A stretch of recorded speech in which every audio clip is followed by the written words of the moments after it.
I'm Brian Altano, and this is IGN Now. A next-gen version of Cyberpunk 2077 may be on its way sooner than expected, as the game has been reportedly spotted for PlayStation 5.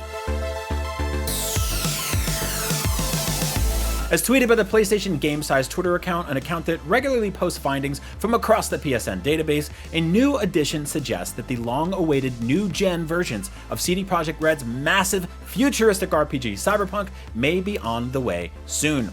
The new database entry seemingly indicates a native PS5 version of the game with a brand new piece of cover art, as you can see right here. As stated in a follow-up tweet, the account has suggested that a next-gen version of the game could come to consoles between February and early March. Hey, that's very soon. However, as with all leaks and rumors, that's worth taking with a pinch of salt, or grain of salt, or a mountain of salt, depending on how you feel about this game, until an official announcement comes around.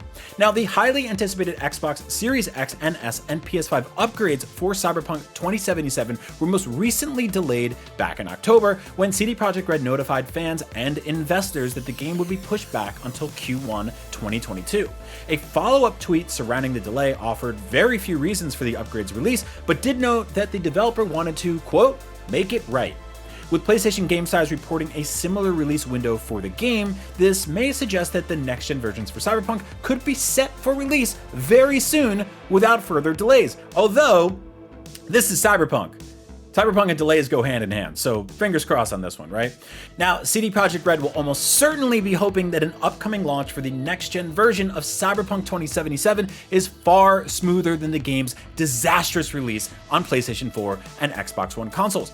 Now, I personally played the PS4 version of Cyberpunk on my PS5 when it launched, and it crashed constantly, like probably 25 times before the game. Remember, they pulled that version from the store, like you couldn't buy it digitally, you can only buy a disc of it. That's how bad that went. Now, my friends and coworkers who played the Xbox One version on their Series X consoles seem to fare much better. I have one of those too, I probably should have done that. But hopefully everyone is on an even playing field when the dedicated PS5 and Series X and S versions launch, aka all the bugs and glitches and kinks are ironed out. There's a cool game somewhere in there, I swear. Now, keep in mind, anyone who bought the last-gen versions of Cyberpunk can get the next-gen version upgrades for free. So if you see the old versions on sale somewhere, want to get in on this thing before it gets upgraded, hopefully soon, go for it. Or if you want to wait and see how these new versions run on the new consoles before you buy it, then man, I don't blame you at all, because not the best track record there. As you may remember, following its initial launch, the developer eventually settled a number of lawsuits with unhappy investors in December after shareholders believed they had been misled over the game's performance on last-gen hardware. The suits came after the game featured a particularly broken run on last-gen consoles and was subsequently removed for a period of time from the PlayStation Store, with 30,000 refunds also being issued to players upon request.